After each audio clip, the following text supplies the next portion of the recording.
Profecía sobre el desierto del mar. Nos ponemos de pie para leer con reverencia la palabra del Señor. Isaías 21, del 1 al 10.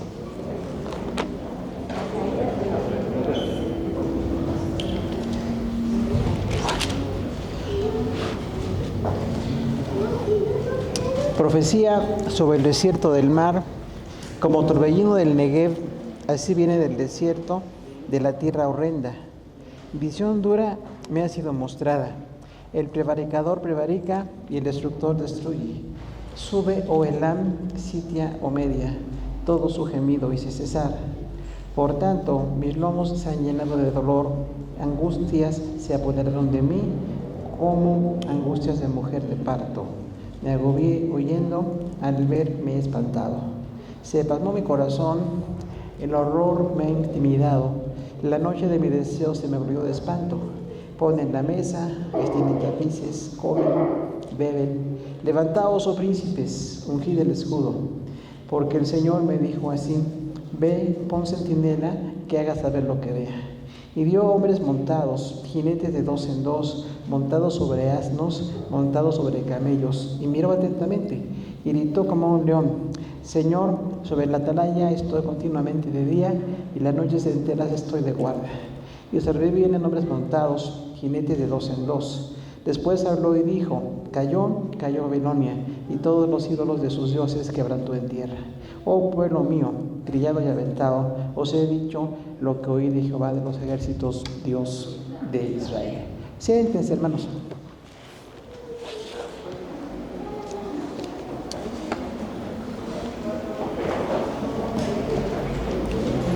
La palabra de Dios ha sido una fuente de inspiración, de dirección, de provisión muy especial, pero también hay música. Hoy vamos a hablar de 3 músicos. No hay chisme todavía, pero vamos a hablar de 3 músicos en 1980. Yo me convertí a Cristo en 1980. Entonces fue de bendición oírlos a ellos porque no había tanta producción. Hoy los jóvenes se quejan de lo que hay, hermanos, no saben. Hace 46 años no había casi nada. Pero en ese tiempo se convirtieron 2 argentinos que, bueno, eran conocidos en aquel medio, y son 2 Ricardos. Uno de ellos se llama Ricardo Rey. ¿Alguien sabe de Ricardo Rey, hermanos? Híjole, ¿cómo que puro? Ok, Ricardo Rey es de Argentina, una de las mejores voces que yo he, en mi opinión, visto y escuchado. Y cuando se convirtió, él hizo en ese tiempo cassette, imagínense nada más, acerca de la fe cristiana. Uno de ellos era Apocalipsis, ¿no? Muy bonito, le recomiendo que lo escuche. No gano ningún crédito, no tengo contacto más que con Dios. Pero el otro cantante era Ricardo Cherato. ¿Alguien sabe quién es Ricardo Cherato?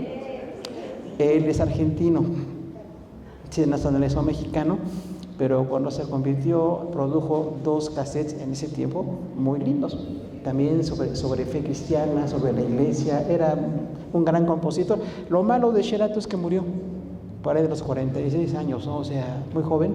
Pero las 2 producciones que se las recomiendo también, escúchenlas, porque a veces escuchamos cada cosa, hermano, que mejor no escuchar, pero bueno. Y el otro cantante es un José Luis. Entonces dijimos 2 Ricardos y un José Luis. Este José Luis es José Luis Rodríguez el Puma. Igual, ¿no? Imagínense nada más, ahorita tiene 70 y algo de años, ¿no?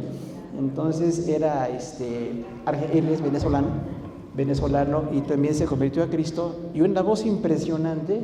Y también en las producciones musicales también se las recomiendo.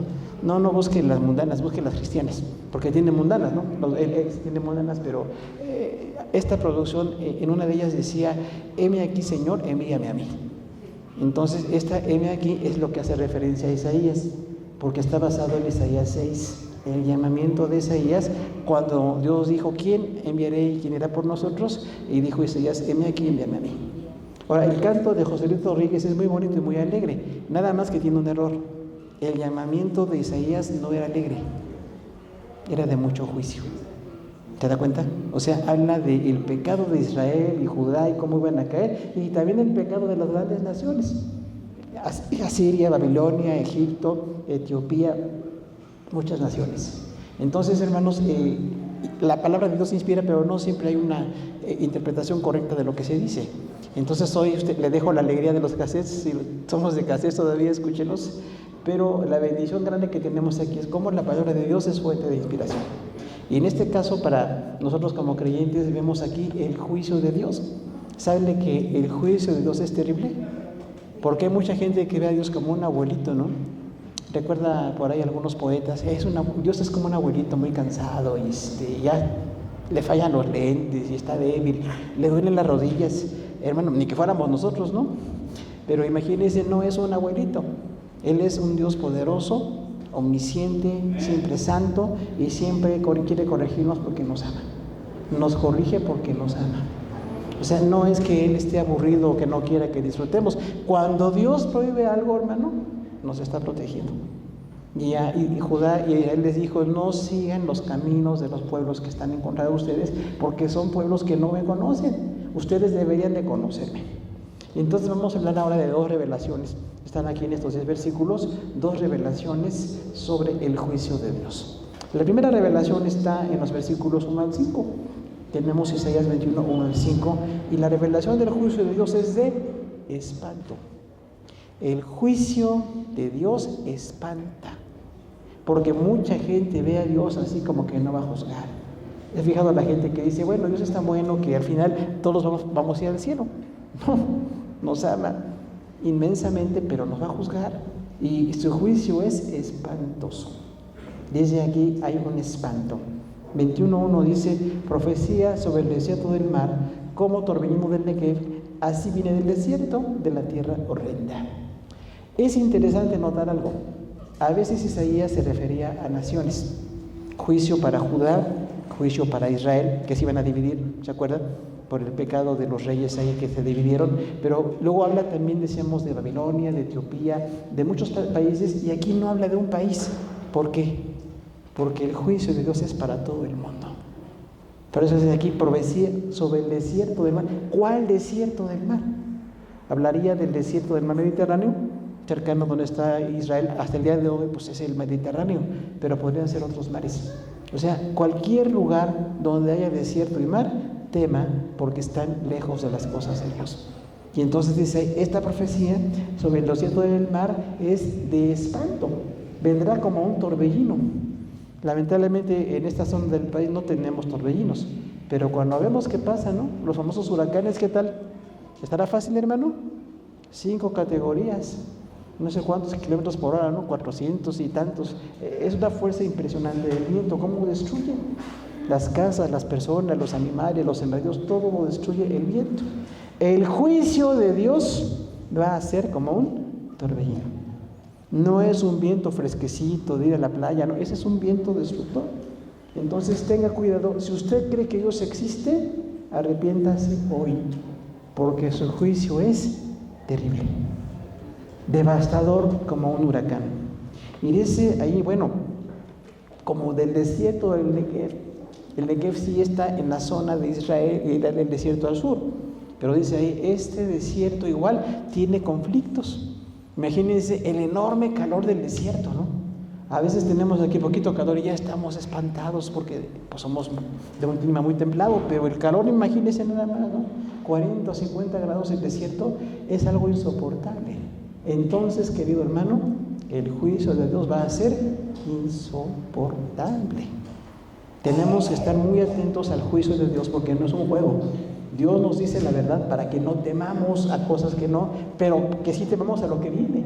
Y su juicio va a ser así, como un torbellino, como el clima del desierto.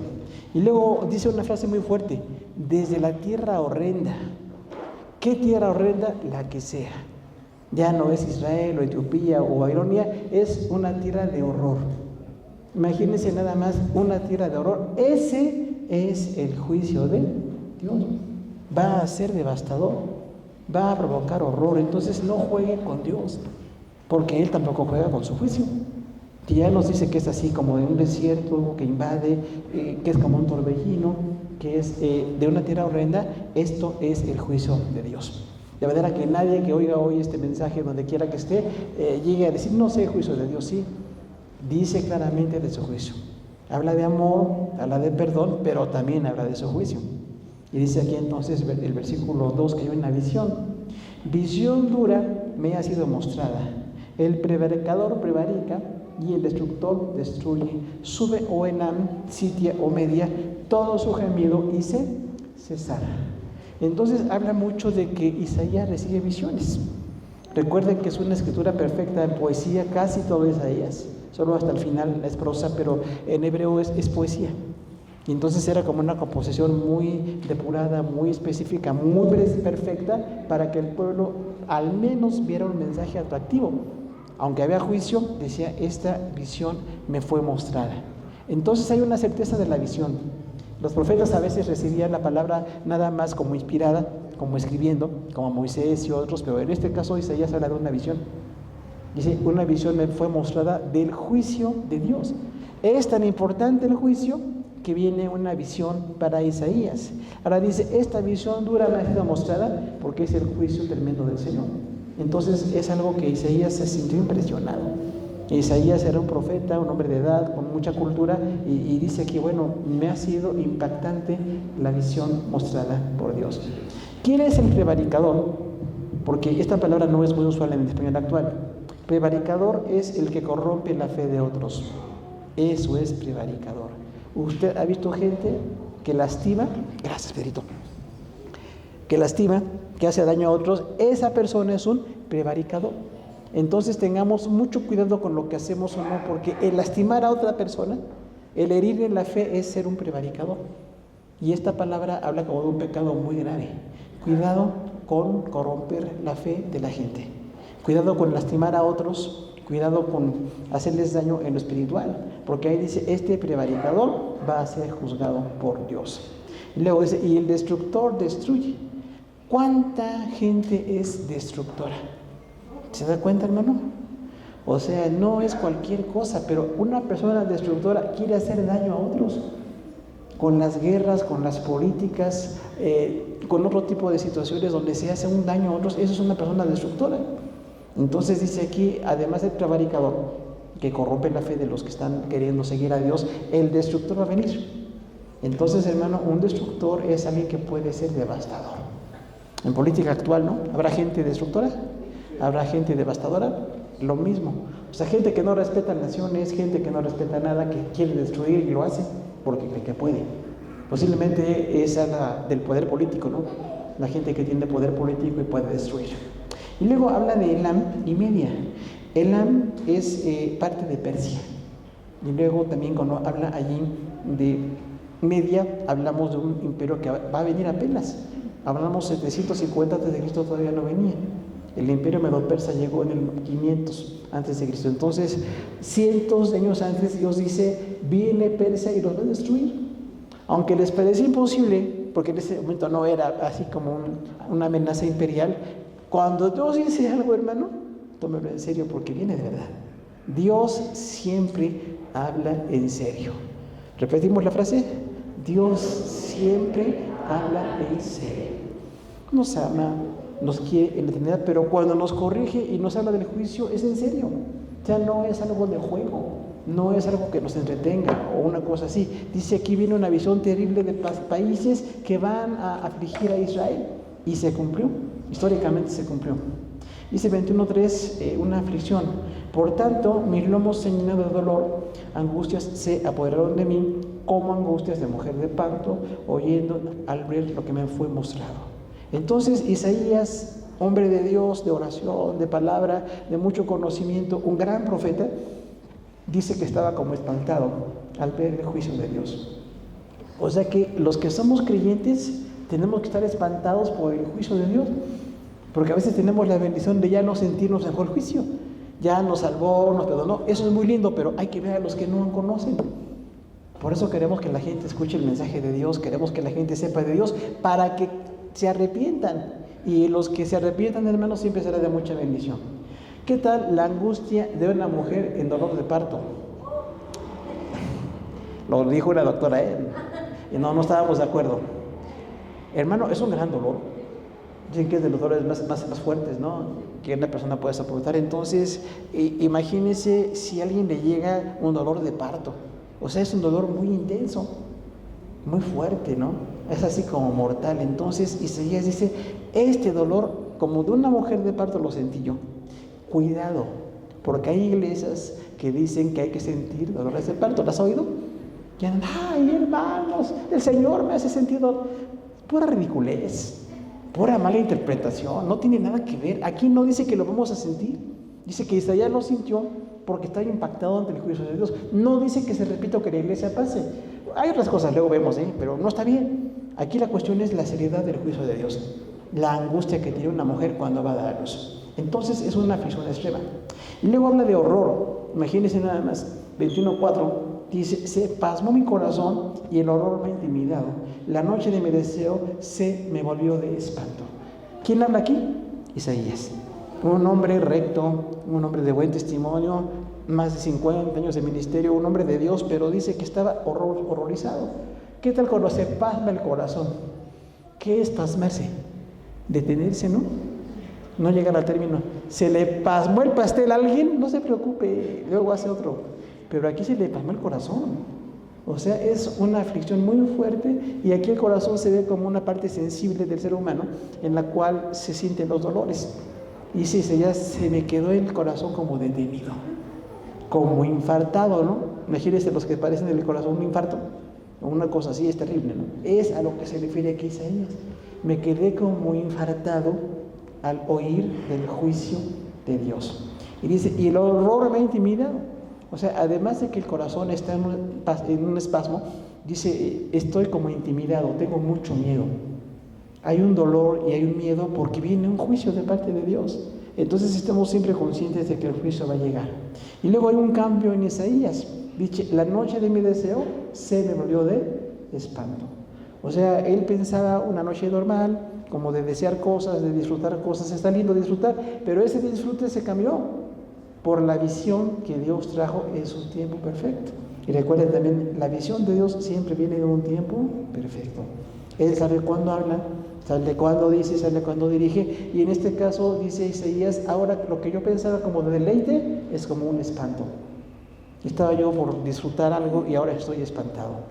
Si usted se espanta, qué bueno, pero ojalá que nos espantemos y produzcamos arrepentimiento. Porque quien se espante y luego no se arrepiente. Y ahí está lo infructuoso, no es el propósito. Luego dice una especie de inconsciencia. 21:5, ponen la mesa, extienden tapices, comen, beben, levantaos, oh príncipes, ungid el escudo. ¿De quién habla? Pues de los que no se quieren arrepentir. ¿Usted conoce gente que actualmente come y bebe? Disfruta y gasta, hace fiesta, porque piensa que no viene el juicio de Dios. Y aunque algunos ya saben del juicio de Dios, no creen que venga. Entonces a estas personas se refiere Isaías, a los que no se arrepienten viendo la inminencia del juicio de Dios. ¿Sabe que el juicio de Dios sigue siendo inminente? Los teólogos dicen inminente quiere decir que en cualquier momento puede venir. En el momento en que Jesús decida venir por su iglesia y arrebate a los muertos en Cristo, y luego los que estén vivos se vayan a joder, en ese momento empieza la gran tribulación. Olvídese de Trump y de Venezuela, no, esto es tremendo, porque habrá un juicio en todo el mundo. Entonces viene un juicio de horror para el mundo, que gracias a Dios que estamos en Cristo. Por eso permanezcamos más firmes en el Señor, agradezcamos la gran obra del Señor Jesús, pero estemos preocupados por la gente que no le conoce. Porque algunos creyentes como que estamos muy comodinos, ¿no? Decimos, ay, Dios me bendice, me ama como soy, está bien. Pero las personas que no le conocen están bajo juicio. Porque recuerde que con Dios no hay cosas neutrales, ¿no? Mucha gente dice, yo soy neutral. No hay neutrales. O eres frío o eres caliente. Ahí es Apocalipsis, o sea, no puedes tú decidir. Y frío, pues es apartado, y caliente es ardiente, entregado. O estoy entregado o no estoy entregado. Entonces es muy importante estar más entregado a las cosas de Dios. Y sí, el deleitarse, el comer y beber puede ser muy lindo, pero en cualquier momento viene el juicio terrible de Dios. Entonces no estamos aquí como para a largo plazo disfrutar, Si usted está pensando a largo plazo de disfrutar, puede estar equivocado, porque el juicio puede venir en cualquier momento. O nuestra vida termina, ¿no? ¿Qué tal cuando nuestra vida termina y no pensábamos que iba a terminar?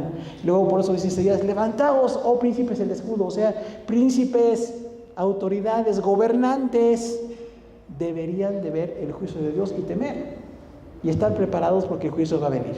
¿Por qué el escudo? Porque era la guerra. Era la guerra, y el escudo era muy, muy inmediato para poder en ese momento defenderse, ¿no? ¿Qué aprendemos de esto? El juicio de Dios es para todo el mundo. Por eso dice: visión sobre el desierto del mar. Cualquier desierto, cualquier mar. La palabra es proposicional, o sea, a veces aclara cosas, a veces no. Cuando dice Babilonia o Etiopía o Judá está específico, pero aquí no. Entonces, cuando no dice, el juicio puede venir en cualquier momento. México va a ser juzgado. Y esto está muy tremendo, ¿no? Nada menos Ricardo Cherato compuso esta canción sobre México, ¿no? Que Dios bendiga a México. Siendo argentino y todo, pues qué lindo, ¿no? Y la cantamos en septiembre, pero aunque oramos por México y amamos a México, México está perdido. Totalmente perdido. Y cada día peor las cosas, ¿no? Entonces, olvídese de colores. Necesitamos buscar al Señor nosotros. No un gobernante, no alguien que dé financiamientos, no, nosotros. La solución somos nosotros. Con santidad, con dedicación, con proclamación de la palabra. Dios nos llama a ser nosotros. Y otra cosa muy importante también aquí, la dureza del juicio de Dios. Cuando la gente le diga: oiga, el juicio de Dios va a ser duro, dígale: durísimo, devastador, horrendo. Para que la gente entienda, porque muchos piensan en ese abuelito que decíamos, ¿no? Bondadoso, y ya no nos castiga. No, sí nos va a castigar. Si no te arrepientes, el castigo es terrible para ti. ¿Qué pasamos las personas al que predicar la palabra? Situaciones de espanto. No hay que estar tan comodinos, no, qué bueno que haya economía y promesas por todos lados, porque siempre hay promesas, pero la cuestión es que no se cumplen.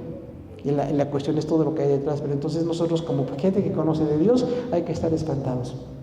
Por favor, espántese por la gente que no conoce de Dios. Los queremos. Son nuestros esposos, nuestros hijos, nuestros padres, y no están en Cristo. Y aunque los queremos mucho, si no están en Cristo, están en riesgo de muerte.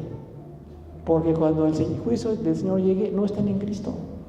Por eso los que estamos en Cristo, hermano, qué bendición tan grande que estemos en el Señor. Gracias a Dios que tuvo misericordia, que pudimos escuchar un mensaje que alguien nos predicó, que nos ha bendecido, que estamos en las cosas de Dios. Es determinante, porque no es ahí el estatus o el color de la piel, es: ¿estás en Cristo o no estás en Cristo? Por eso dice ahí la palabra: los que están en Cristo, pues qué bendición. Pero oremos por los que no están y prediquémosles más. A veces como que hasta les felicitamos en sus groserías, ¿no? Les celebramos su mundanalidad. ¡Ay, eres bien divertidote! No, hermano. No, que es espantado, pero no puedo compartir algo que Dios no comparte. No puedo estar con algo con lo que Dios no está. Ahora, en la aflicción para el pueblo de Dios también está aquí presente. Dice de Judá, ¿no? Que también está como pues conquistados. El cautiverio que fue para ellos devastador, en ese momento todavía no pasaba. Dice Isaías: bueno, van a estar afligidos, pero Dios les llama al arrepentimiento. Si el juicio es terrible, que lo es, nosotros hoy tenemos la bendición de que Dios nos llama al arrepentimiento.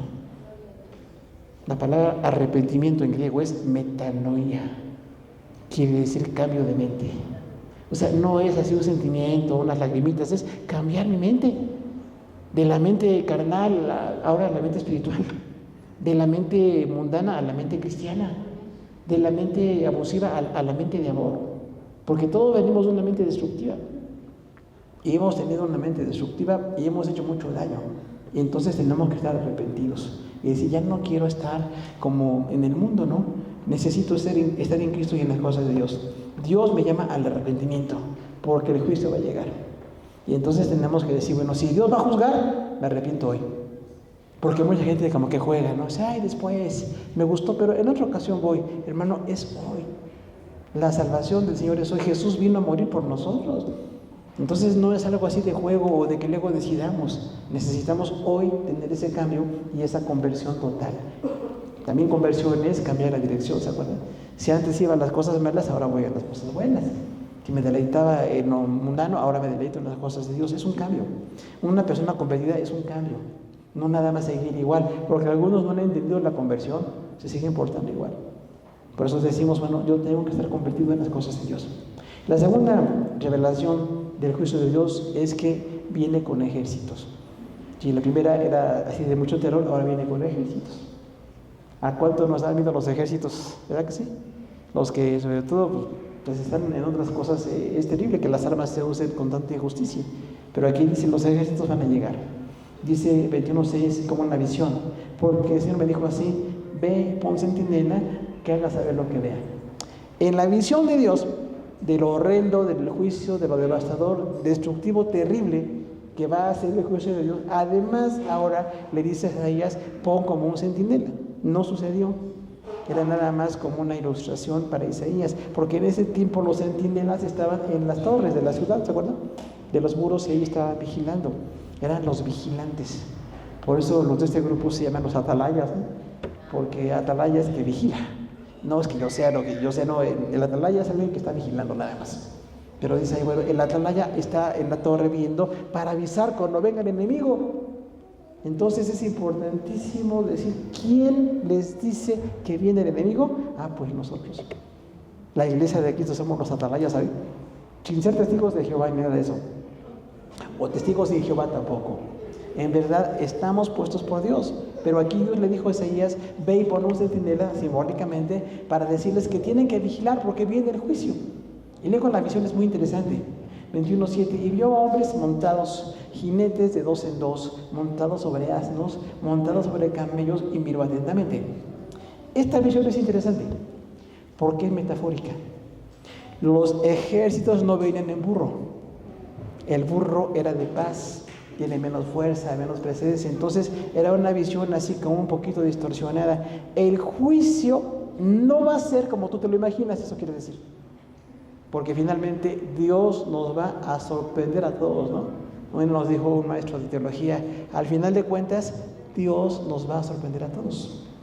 Pero que unos que en el milenio antes de, otros no milenio, tribulación, no tribulación, Dios nos va a sorprender a todos. Porque algo diferente puede pasar. Eso sí, nos sorprende para bien. Porque Él es perfecto, poderoso, creativo, es maravilloso. Entonces, dice ahí, estos que vienen montados también sobre camellos tampoco. Los camellos no eran para las guerras en ese momento, ¿no? Y tampoco son muy útiles. Entonces dice aquí como una visión un poquito distorsionada para que sepas que no lo sabes todo exactamente, pero lo que sí viene, un ejército iba a ser devastador a la guerra. Ahora, Israel lo entendió. ¿Te acuerdas que las 10 tribus del norte no entendieron?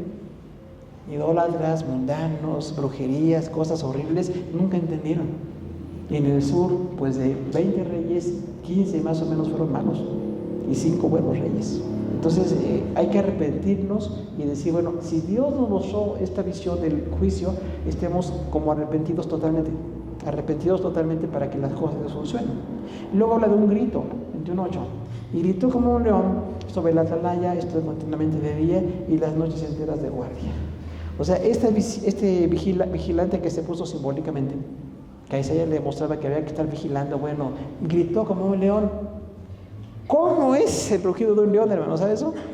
Muy fuerte, se oye a 3 kilómetros. Si alguien anda en África, olvídese, está tremendo, ¿no? Si aquí hay otros leones, no, pero bueno, ok. Era de mucho miedo. O sea, ese centinela usó la voz como de un león, muy fuerte, para que la gente se espantara y escucharan. El juicio de Dios viene en cualquier momento. El juicio de Dios viene y va a ser muy fuerte. Y luego dice, estoy de guardia continuamente. Recuerde, era metafórico, no sucedió. Pero Isaías decía, es como un vigilante que está permanentemente allí porque las cosas vienen pesadas. Va a venir en cualquier momento el juicio. Entonces dice, este atalaya está diciéndoles, estoy de guardia 24 horas. No descanso, no como, no hago nada porque estoy vigilando. Algo muy importante viene. ¿Qué aprendemos de esto? Decirle a la gente que el juicio de Dios viene y que estemos atentos a lo grave que va a ser este juicio, para que la gente se arrepienta, ¿no? Noches enteras de guardia. Entonces decía, ahí está dedicado a estar vigilando porque en cualquier momento viene el juicio de Dios. Luego habla de Babilonia, 21:9. He aquí, vienen hombres montados, jinetes de 2 en 2. Después habló y dijo, cayó Babilonia, y todos los ídolos de sus dioses quebrantó en tierra. Babilonia todavía no se levantaba. 100 años después se levantó Babilonia con Nabucodonosor. Pero aquí dice, va a caer Babilonia. O sea, el profeta ve las cosas como si ya sucedían y no han sucedido. Pero nos da una gran certeza, Babilonia va a caer. Babilonia abusó, ¿no? ¿Se acuerda ahí de Habacuc? Que se enoja contra Dios porque Babilonia va a usar a los peores que nosotros como parte del juicio. Pero Dios sabe lo que hace. Dios sabe lo que hace. De hecho, un creyente maduro nunca discute con Dios. Ay, Señor, ¿cómo vas a usar a Babilonia? Ay, Señor, ¿no te has fijado? Hermano, el que no está fijado somos nosotros. Porque Dios está perfectamente atento y su juicio es perfecto y justo. Y cuando dice que va a caer Babilonia, va a caer. Aunque en ese momento no era imperio todavía. Pero dice ahí, entonces va a caer este imperio que ha hecho daño. Recuerden, los imperios siempre hacen daño. La gente que gobierna el mundo como si fuera su casa, no está bien. Los imperios han hecho cosas horribles. Y dice ahí, entonces, va a caer Babilonia.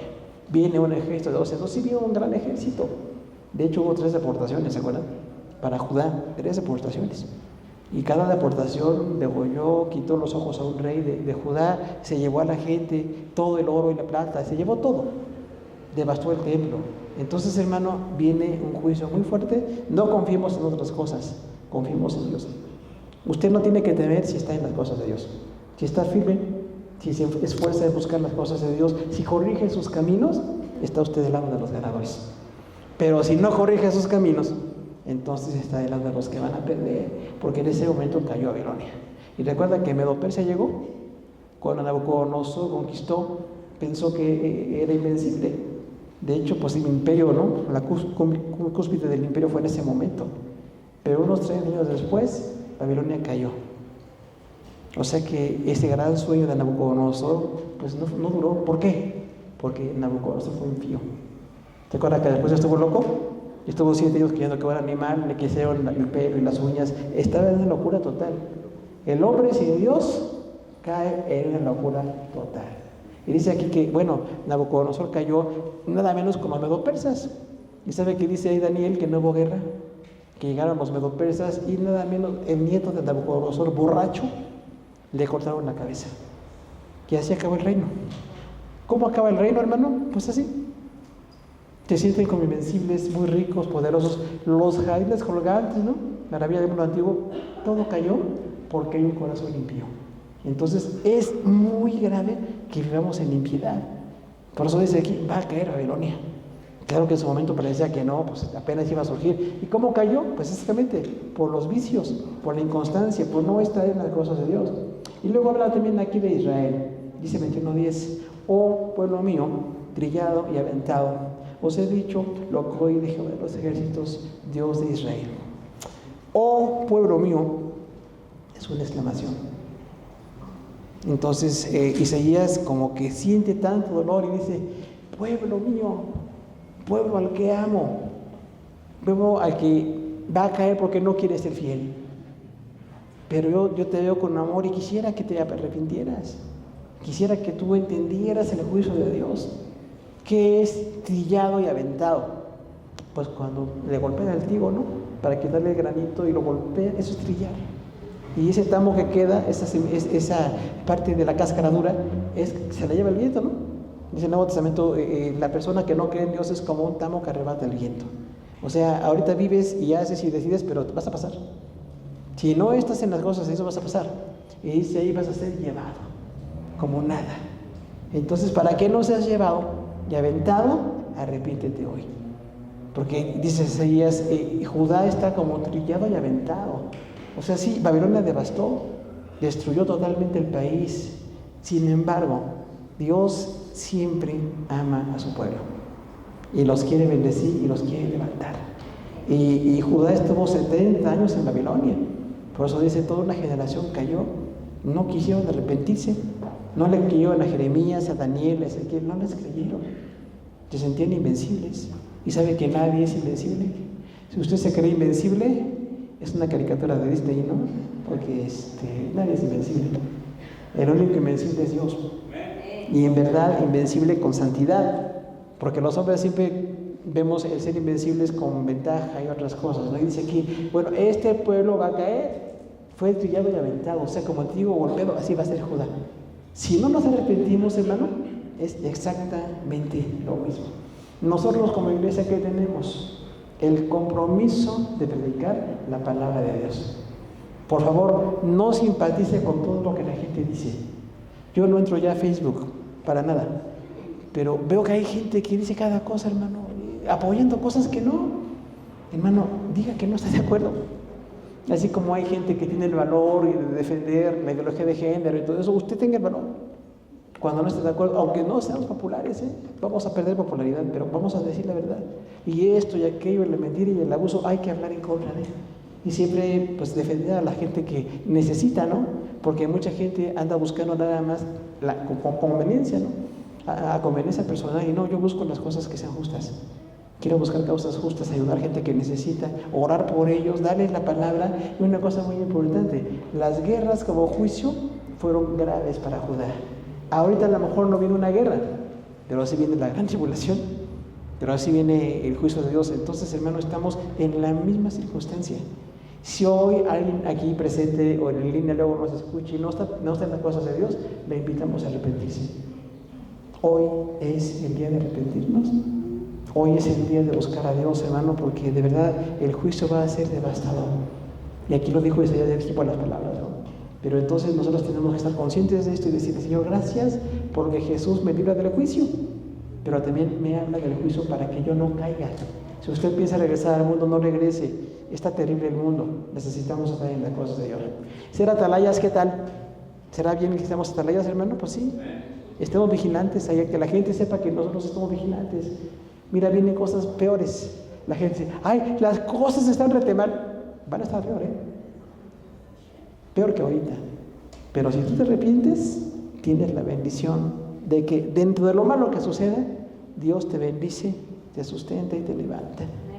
Pero si no te arrepientes, ay de ti, porque de verdad el juicio va a ser extremo. El juicio de las naciones nos muestra aquí, hermano, que Dios de verdad va a juzgar. Usted no se preocupe, lo que hacen los gobernantes en las naciones, Dios tiene su tiempo y en su momento va a juzgarlos a todos ellos. Y una cosa muy importante, nosotros ahora somos el pueblo de Dios. Olvídese de Israel, Israel falló. Somos nosotros. Y como iglesia de las naciones, idiomas o lenguas que tengamos, la bendición es que prediquemos a la gente que nos rodea. Por favor, dedique tiempo para predicar, hermano. No nada más un momento a la semana, sino siempre que podamos, hablemos las cosas de Dios. Porque Dios tiene planes perfectos siempre para todos. 2 visiones, espanto y ejércitos, en lo que Isaías recibió. Oramos al Señor, hermano, en esta tarde. Que Dios nos bendiga y su palabra cumpla el propósito que Dios tiene. Oramos por esto. Padre, te damos gracias por esta profecía de Isaías, capítulo 21, versículos 1 al 10, la visión sobre el desierto y el mar.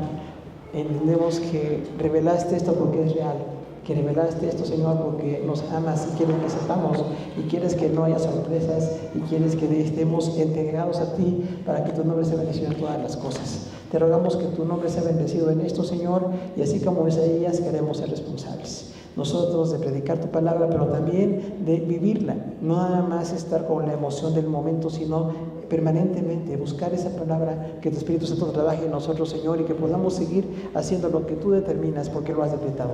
Y si revelaste el juicio, Señor, Isaías lo vivió y advirtió del juicio, pero hoy tenemos un juicio inminente. En cualquier momento puede saltarse algo mucho peor de lo que estamos viendo, y para tu honra y gloria queremos estar en Cristo y queremos tener la certeza de estar en ti, Señor, pero también de hablarle a los que no te conocen y de amonestarles para que con tu palabra se quieran arrepentir. Estamos en tu mano, en el nombre de Cristo Jesús. Amén. Gracias, hermano. Dios los bendiga.